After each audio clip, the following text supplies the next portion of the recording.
अस्सलाम वालेकुम।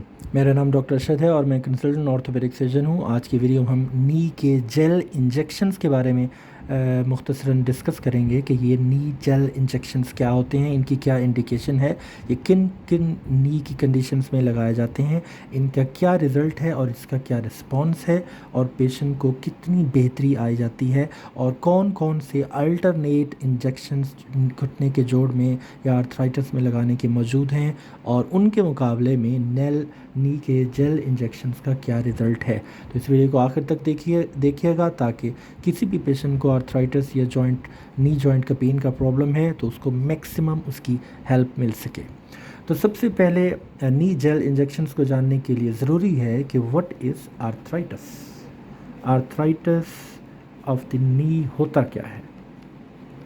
बेसिकली जो हमारा घुटने का जोड़ है, इसके अंदर एक कार्टिलेज होती है जिसकी एक स्पेसिफिक थिकनेस होती है। ये एक शॉक एब्जॉर्बर के तौर पर काम करती है, स्पेसर के तौर पे काम करती है कि हम चले फिरें, भागे दौड़ें, जंपिंग, रनिंग करें तो हमारे बॉडी का जो स्ट्रेस एंड स्ट्रेन है ये direct bone to bone transfer ना हो बल्कि थ्रू दी कार्टिलेज हो, और हमारा जो घुटने का जोड़ है वो घिस ना जाए और रब ना हो बोन्स एक दूसरे के साथ। तो ये जो जॉइंट की प्रोटेक्शन और even transfer of the weight है ये हमारी कार्टिलेज का काम है। इसके साथ हमारे जॉइंट के अंदर एक फ्लूइड पैदा होता है जिसे हम साइनोवियल फ्लूइड कहते हैं। ये जो साइनोवियल फ्लूइड है इसका काम एज ए लुब्रिकेंट एक्ट करना है। जब हम घुटने को सीधा इकट्ठा करें तो ये जो लुब्रिकेंट फ्लूइड है ये हमारे बोन्स को एक दूसरे के ऊपर रब नहीं होने देता और स्लिपरी सर्फेसिस को मेंटेन रखता है जिससे हमारे जॉइंट में पेन नहीं होता। तो ये आर्थराइटिस एक ऐसी कंडीशन है जिसके अंदर ये जो साइनोवियल फ्लूइड है ये भी कम हो जाता है, और जो हमारी कार्टिलेज है वो डैमेज हो जाती है।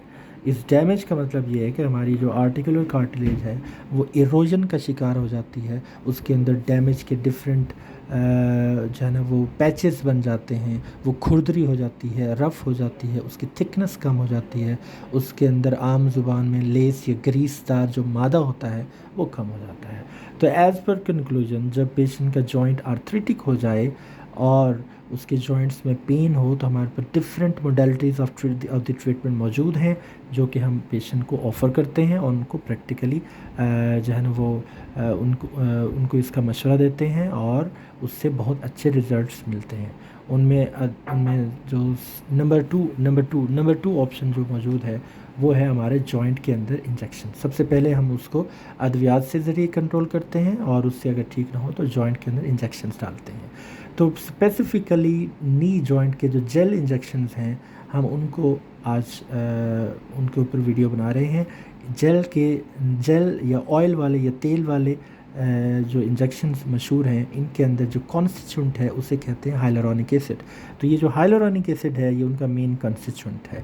और जो कि साइनोवियल फ्लूइड हमारा, जैसे कि हमने ऑलरेडी डिस्कस किया, जो साइनोवियल फ्लूइड जो कि साइनोवियल मेम्ब्रेन है, हमारी जॉइंट की इंटरनल लाइनिंग है, वहाँ से ये साइनोवियल फ्लूइड आता है और आर्थराइटिस में ये फ्लूइड कम हो जाता है।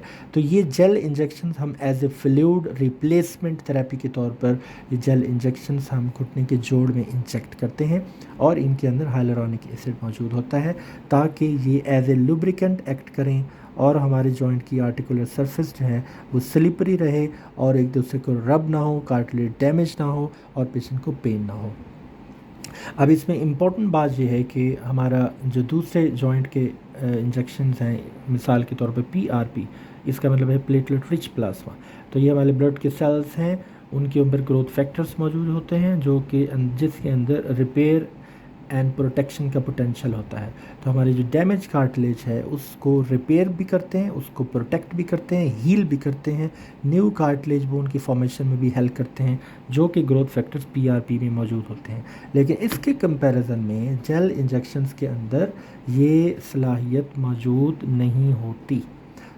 तो ये जो जेल इंजेक्शंस हैं they don't heal the damage cartilage को रिपेयर करना, प्रोटेक्ट करना, हील करना, उसको जो इंजरी हो गई है या वो डैमेज हो गई है उसके ऊपर पैचेस बन गए हैं और वो खुरदरी हो गई है, रफ़ हो गए, इन सब को ठीक करना जेल इंजेक्शंस का काम नहीं है।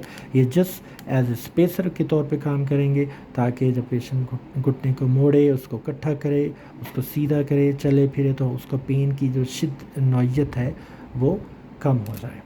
अब आते हैं हम दूसरे एक और वैरायटी की तरफ, जो कि स्टीरॉयड है। स्टीरॉयड इंजेक्शन भी मशहूर हैं, बहुत से डॉक्टर्स इसको लगाते हैं। अब ये जो स्टीरॉयड इंजेक्शंस हैं, ना ही तो इसके अंदर ग्रोथ फैक्टर हैं जो कि कार्टिलेज की रिपेयर एंड हीलिंग में हेल्प करेंगे, और ना ही एज ए स्पेसर काम करते हैं। तो ये ना ही इनके अंदर हाइलुरोनिक एसिड मौजूद होता है। तो ये स्टीरॉयड इंजेक्शन है, ये इनके अंदर समटाइम्स हम लोकल एनेस्थेटिक मिक्स करके घुटने के जोड़ के अंदर लगाते हैं, जिससे ये जॉइंट को अंदरूनी तौर पर जाकर सुन कर देते हैं, पेन का एहसास कम कर देते हैं। पेशेंट जब चलता फिरता है तो उसको पेन एंड नंबनेस की वजह से हमारा जो नर्व एंडिंग्स हैं वो हमारे पेन की इस फीलिंग को ब्रेन एंड स्पाइनल कॉर्ड तक, सेंट्रल नर्वस सिस्टम तक ट्रांसफ़र ही नहीं करते, जिससे हमारा जो पेन है वो बहुत बेहतर हो जाता है।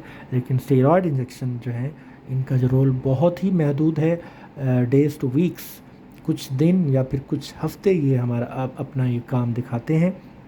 उसके बाद जैसे ही इनका असर ख़त्म होता है तो जो पेशेंट है उसका जो पेन है वो वापसी आ जाता है।